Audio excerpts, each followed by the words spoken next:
कि ये मैं क्या करने जा रहा हूँ, ये तो सांप है। वो तुरंत कैली को कॉल करके बता देता है और फिर जू के सारे स्टाफ मिलकर एक एक करके सांपों को उठाकर बॉक्स में रख देते हैं और बेंजामिन सबके सामने डैलन को डांटने लग जाता है। तो डैलन गुस्से में सांपों को उठाकर फेंक कर चला जाता है। तब कैली पूछती है ये डैलन इतना अग्रेसिव क्यों है। बेंजामिन कहता है कि नहीं, वो बहुत ही अच्छा लड़का है। तुम ही सोचो, एक बच्चा जो ये सोचकर जी रहा था कि उसकी माँ लाइफ लॉन्ग उसके साथ रहेगी, वो अचानक चल बसे तो उस बच्चे पर क्या बीतेगी। परेशान है बेचारा, इसीलिए ऐसा बर्ताव कर रहा है। दूसरी ओर लिली को दिखाते हैं जो जू की तरफ आती हुई एक गाड़ी को देखकर तुरंत वॉकी टॉकी पर कहती है कोड रेड कोड रेड। सुनकर कैली घबरा जाती है। असल में दोस्तों वो गाड़ी वॉल्टर की है, वही जू इंस्पेक्टर जो जू की जांच करने के लिए आ रहा है। बेंजामिन भी डर जाता है कि अब पता नहीं क्या होगा और पूछता है कि इसे तो जू खोलने के एक हफ्ते पहले आना चाहिए था ना, अभी तो ऑफिशियली जू खुला भी नहीं, ये पहले क्यों आ गया। कैली कहती है आप वॉल्टर के बारे में नहीं जानते, वो इस जू को लाइसेंस ना देने और रिजेक्ट करने के इरादे से आया है। आप प्लीज गलती से भी अपना डर मत दिखाना वरना वो सर पर बैठ जाएगा। बेंजामिन कहता है कि यार सबसे पहले तो उस पीटर को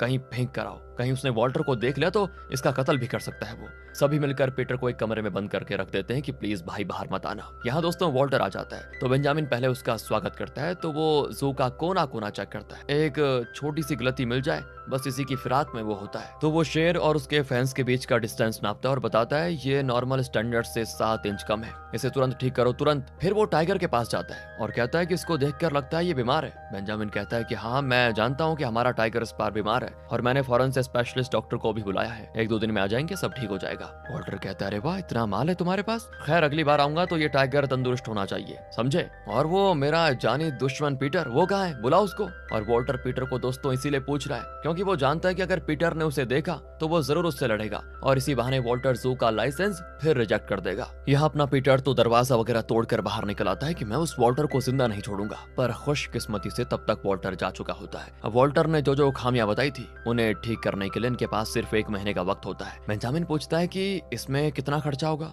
वो बताते हैं कि लगभग $50,000, पर रोजी के कान में $50 करके सुनाई देता है। वो कहते हैं कि अरे पापा ये अमाउंट तो मैं अपने पिगी बैंक से तोड़कर आपको दे दूंगी, कहकर वो अपना पिगी बैंक लेकर आती है। बेंजामिन की समझ में आता ही नहीं कि इतना बड़ा अमाउंट मैं कहां से लेकर आऊं। बहुत ही फ्रस्ट्रेटेड होता है बेचारा और तोड़ फोड़ मचाने लग जाता है। ये देखकर कैली हंसने लगती है तो बेंजामिन वहां से हाथ दिखाता है, नो प्रॉब्लम मैं सब मैनेज कर दूंगा। फिर वो अपना स्ट्रेस थोड़ा कम करने के लिए डैलन को लेकर एक ड्राइव पे जाता है। सिग्नल पे वो खड़े होते हैं तो एक ग्रिजली बियर आगे से क्रॉस करके जाता है। बेंजामिन पूछता है बेटा ये तो अपने जू का बस्टर तो नहीं कहीं। डैलन कहता है कि हाँ, और फिर बेंजामिन तुरंत अपनी टीम को बुला लेता है और वो गन लेकर जंगल के अंदर बस्टर को ढूंढने निकलते हैं। बेंजामिन बस्टर के पास जाता है लेकिन वो गन को ऐसे घुमाकर फेंकता है कि पूछो मत, और इतना जोर का घुमाता है कि बेंजामिन वहीं फ्रीज। अगले ही सेकंड वो गिर जाता है क्योंकि पीछे से बेंजामिन की टीम ने उस पर पेन फ्री बुलेट शूट कर दिए थे जिससे वो बेहोश हो गया।